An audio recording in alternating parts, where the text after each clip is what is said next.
কি নিয়ে আসছে? কি মিষ্টি নিয়ে আসছে মেয়ে দেখতে? এটা তো মনে হয় ফুটপাতের মিষ্টি।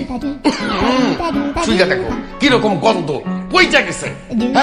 এইরকম কিপটা ছেলের কাছে আমার মেয়ে বিয়ে দিব? আরে আমরা কি ফকির নাকি? তোমার ভাই যেমন কিপটা, সে নিয়ে আসছে জোগাড় করে একটা কিপটা ছেলে। এই ধরনের ছেলের সাথে তো আমি আমার মেয়ে বিয়ে দিব না। দুলা ভাই আপনি বলছেন কাকে? অনেক বড় লোক ফ্যামিলি তো। ছাড় বড়লোক ফ্যামিলি। এই যে দেখ, এই যে তিনটা মালটা নিয়ে আসছে, কে খাবি? হ্যাঁ, তুই একলাই তো তিনটা খাবি, আপনি নিয়ে আসছে তিনটা, তুই তো একলা খাবি। তিনের মধ্যে কি পাইছে এরা? আমি তো সেটাই বুঝলাম না। একটা মাত্র জিনিস নিয়ে আসছে যেটা 1 কেজি ওজনের হইতে পারে, সেটা কি জানিস? সেটা একটা পেঁপে।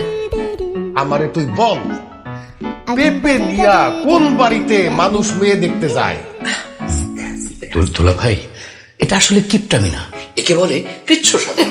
মৃত ব্যয় মানে এখনো তো আমাদের সাথে আত্মীয়তা হয় নাই, তাই বেশি ইনভেস্ট করছে না। যখন আত্মীয়তা হবে তখন এমন খরচ করবে একেবারে তাক লাগিয়ে দিবে।